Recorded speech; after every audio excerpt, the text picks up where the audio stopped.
እየጨመርሽ ምን አባሽ ጨምርበታለሁ? ሂጂና በይስጩ እና ደግሞ እያየሁሽ ነው። እሺ የማይሆን ነገር አደርጋለሁ ብትይ ሲጥሮሽ ማድረግሽ ቀጣዩ ልጅ ውጪ። እሺ ቀጣዩ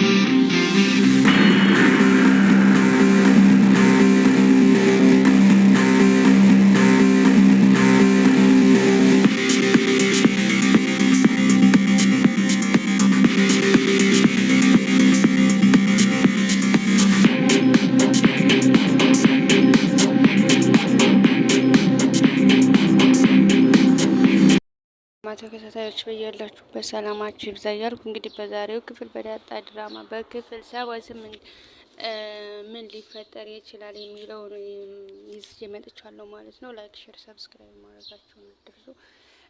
እንግዲህ እንደተመለከታችሁት በባለፈው ክፍል ያው ብዙ ነገሮችን እንትን ብለናል ማለት ዳጣ ማነው አቢጌል ከንፈሬን ሳመኝ ማለት ክላስ ውስጥ ገብታ አብረን ካላደርን ዛሬ አንተ ባልከው አይደለም ምን ባልኩት ነው የምንተዳደረው። ሰው እንደ በፊቱ እምቢ ብለህ እንደማትመልሰኝ ተስፋ አደርጋለሁ እና አብረን እንተኛ ብለው ነበር ማለት ነው።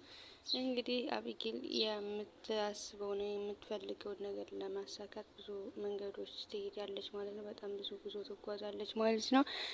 በዛን ታይም እንግዲህ ናታን አይሆንም ብሎ ግው ብሎ ነበረ። እንግዲህ ልቡ ላይ ውሃ ደፍታ ቀዝቀዝ አድርገዋለች ማለት ነው። ምክንያቱም ያው ያንን ነገር ትናገርብኛለች ብሎ ስለፈራች ማለት ብትናገርም ለሱ ትንሽ የሚደብረው አደራውን ላለመጠበቁ ነው። አደራውን ላለመጠበቁ ምክንያት ደግሞ እሷ ናት እንግዲህ ምክንያቱም ያን ወረቀት ሲሰጥ ስላየችው በቃ መቀመጫውን አሳጣችው።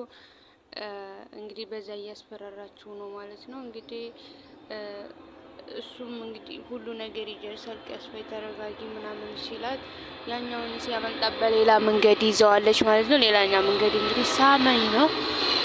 ከንፈሬን ካልሳምከኝ አላምንም ስትለው እንግዲህ እሺ ስምሻለሁ ብሎ ከንፈሯን ስሟ ማለት ነው። እንግዲህ በዛ ታይም እንግዲህ በጣም ነበር ማለት የቀፈፈውን ከዳጣ ውጭ ምንም ነገር ማድረግ አላረግም እንኳን ማፍቀር አልስምም ብሎ ለዳጣ ቃል ገብቶ ነበረ።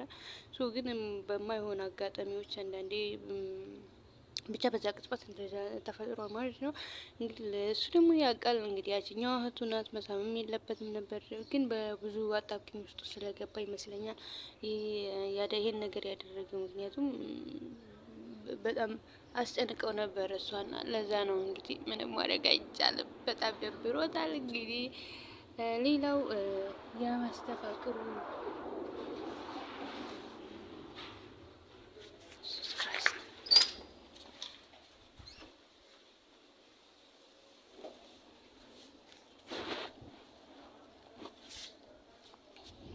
የማስተፋቅሩ ጉዳይ ነው። እንግዲህ ማስተፋቅሩን አሰራለሁ እያለች ዝታ ነበር። እንግዲህ ክሬሽን አይፈቅደውም ብሎ እንትናም ቢሏት ነበረ ማነው ስሟ ልጁን። ግን ሰዎች በዚህ ቪዲዮ በክፍል 77 ያያችሁት እንትን እንደሆነ ነው። በቃ አርጁንን ተሳካለት ነው። በጣም ብዙ ሰው አስቧል እንግዲህ አርጁን ተዘግቶለታል ዛሬ ምናምን። ግን ህልሙን መሳይ በጣም ነው የተናደድኩት። ላለው ይዘጋለት እና እሺ ብለው ናታንና ዳጣ በቃ ላይፋቸውን ቢኖሩ ብዬ አስባለሁ። ማለት ያስጠላል። በጣም ጨቅጫቃ ስለሆነች ግን ደግሞ በቀላል የምትገኝ ሰው አይደለች ማለት አትበለጥም። በጣም ከባድ ሰው ናት ብዬ እንግዲህ ያው ዳጣ ናት እንግዲህ እሱን ከሳመ በኋላ እሷን ከዛ በኋላ ሂዶ ነበር ክላስ ውስጥ በቃ ይሆናል አይደል የደበረው። እሷም ደግሞ ያው ታውቋት ነበር መሰለኝ ነካካይ እንደ ባምሰኝ እያለች ነበረ። ዳዳዲ እንደዚህ ያደርገኛል ናታን ቻለው ምናምን ስትል ኧረ ችግር የለውም ከማረጉ በፊት ሊያረግሽ ሲል ንገሪኝ እያላት ነበረ ማለት ነው። ያው እንግዲህ እሱ ትልቅ ጥፋት እንዳጠፋ ነው የተሰማው። ማለትም እንዴት ብዬ ነው አይኗን የማየው ምናምን እያለው ነበር። ነበረ። ያው ሌላው የዳጣና የዳጣ አባት የአባቷ ጉዳይ ነው። እንግዲህ የውሃን ጸጉር በምሰራበት ታይም የዳጣ አባትሽን አላስተዋውቅም ብለሽ እምቢ አልሽኝ አይደለ ምናምን፣ ኧረ እሱ ምን ያደርግልሻል ምናምን እያለቻት ነበረ። ምን ችግር አለው ባውቅልሽ ምናምን ስትላት ያው ታውቂዋለሽ ብላ ለመሰለኝ የማይሆንም በቃ የሆነ መላ ዘይዳ ታመልጥታለች። ዞሮ ዞሮ ያው እንግዲህ ዳጣና ማነው ስሟ እትዬ ማርቻ ፕሮሚስ ተገባብተዋል። ምክንያቱም ሰላምዬን ሂደን የልጁ አባት ማን እንደሆነ ሳትነግረን አንመለስም ብለው ቀጠሮ ተያይዘዋል። በዛውም ኤቢ ያልጠየቀቻትም ኤቢም ትጠይቃታለች ምናምን እያሉ ነበር ማለት ነው። እንግዲህ የኤቢን መጠየቅ ይተውትና ሰላምዬ ቢሄዱ ትነግራቸዋለች ወይስ ምን ሊፈጠር ይችላል የሚለው ነው እንግዲህ በቀጣይ ፓርት የምናየው ማለት ነው። ያው ሌላው ደግሞ ደረጀ ነው እንግዲህ ደረጀና ናታን መኪና ውስጥ በነበሩበት ታይም ደረጀ ለናታን አንድ ጓደኛ ነበረ። እሱም እንደዚህ በማሆና በአንድ አጋጣሚ በአንዲት ምሽት በአንዲት ስህተት ልጅ ተፈጠረበት። ከዛ ሚስቱ ደግሞ በጣም ታምነዋለች፣ በጣም ትወደዋለች ምናምን ብሎ ነገረው። ከዛ ሲነግረው ናታን ገባው። ኦኬ የራሱን አድርጎ እንደሚነግረው ማለት ነው።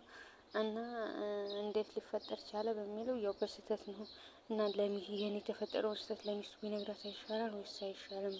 ልጅ ሚስቱ እስካሁን አታውቅም። ልጅቱ ግን አድጋ እና አባቴ ብላ ፈልጋ መታለች ምናምን ሲለው ያው ያውቃል ናታን ሁሉን ነገር ከእንትና በላይ ያውቃል፣ ከዳጣ በላይ ሁሉን ነገር ያውቃልና እንግዲህ ቢነግራት ይሻላል አለው። ከዛም ሌላም ደግሞ አልበሷ ላይ ሌላም ደግሞ ምናምን ሲለው ማለቴ እንደ ከሌላኛም ከዛችው ሴት ነው ወይስ ከሌላ ሴት ነው የደገመው ምናምን ሲለው እሱ እንኳን ይቆየህ አለው። ግን ደግሞ ናታን ጠርጥሯል።